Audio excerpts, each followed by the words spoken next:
You are watching the Garden Corner Show, and as you know, we are a show where we're just crazy passionate about everything gardening. I am J-Dog John Carstroom. I'm out here with Mr. Dave.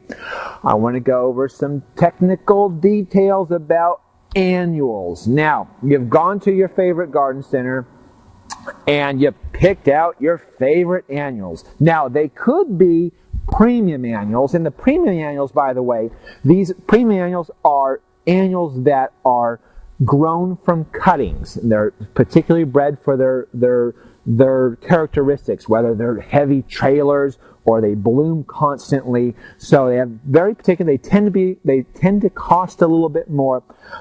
So there could be premium annuals, or it could be seed annuals that you brought home. The seed annuals, generally you bought those in packs, maybe 6 packs, or maybe a big tray of 48 plants. It doesn't matter whether they're seed annuals or premium collection. I'm going to show you exactly how we plant those. Now, if you have your way of planting and you have great success in the garden, run with it. I am just going to show you how we do it, which isn't the only way of doing it, by the way. But my big thing is that you really get good success out of your color in your garden for the entire season. And not just when you plant and then July 4th hits and then suddenly you just don't have any color and things are burned out. I really want not only through the spring, but through the heat of summer into the cold of fall. That really gives you a nice long season of extreme color. So, let's start. First is planting. Just a helpful hint, by the way. Some folks like to plant equidistant in their garden for color and really cover the entire bed.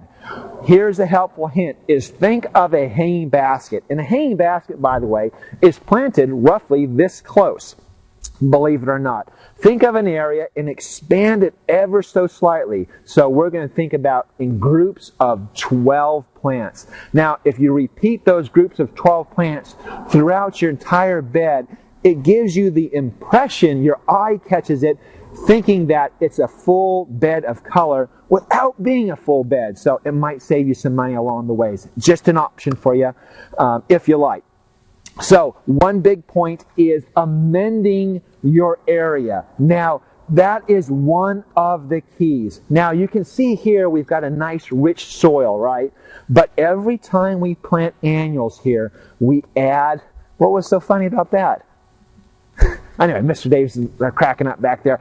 What we like to do is amend the soil. And I add in a little bit of soil amendment every time we plant. Now what happens is over the years, it really starts to add up and you get a nice rich bed. And it really makes it easy to work in too. And things that are easier to do, you tend to do more of it. So I've added some amendment. I also want to add some potting soil, believe it or not. So I'm going to add some potting soil every time we plant. So you can see that. We mix the amendment. We mix the potting soil up. You can see it's going to be a nice, easy bed to plant lots of annuals in. Of course, we're thinking about clusters of 12.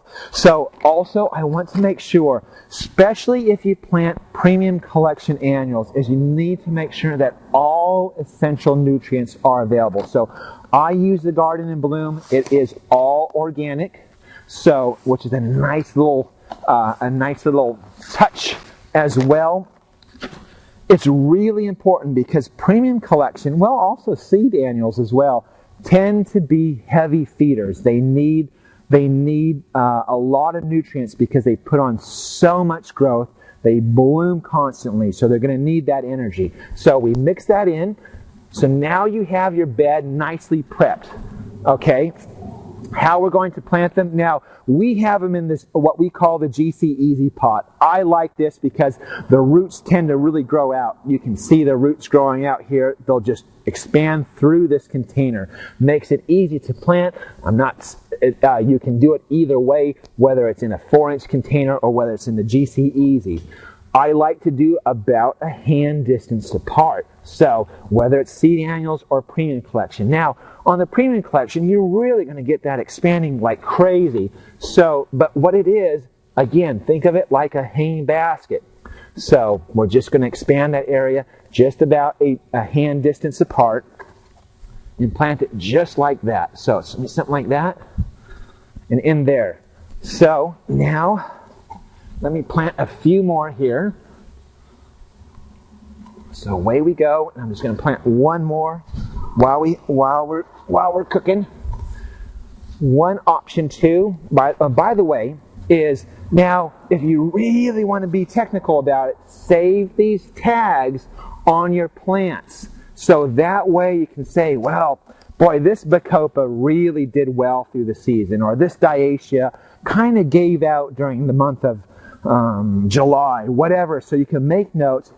And then you know particularly the attributes of each individual variety. So it also makes it easy for you to shop next year. So once we have the bed planted, now a big thing is watering. Very, very critical. Let me get the hose out here.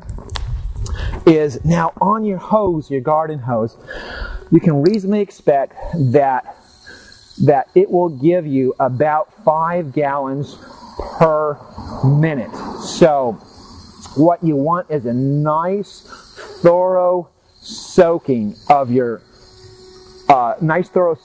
each and every plant. Here is now, as the season progresses, you're going to get lots of color. So I've just added this in here. Another helpful hint is to keep the water off of the blooms. So make sure you just water right into the plant versus on the bloom. So sometimes you can't avoid it, of course, because it blooms so much. But if you can, that's just another helpful hint. Make sure you give it plenty of water. So anyway, that is the show for the day. I hope it helps. I hope it helps, gives you that extreme success in the garden, especially where color is concerned. So we'll go over planting baskets a little bit later. But that's the show for the day. If you didn't get anything at all from it, here is your quote. The quote is, "The art of being wise is knowing what to overlook." Thank you very much, William James. That's the show for the day. Always live your passion. See me right out of the sunset.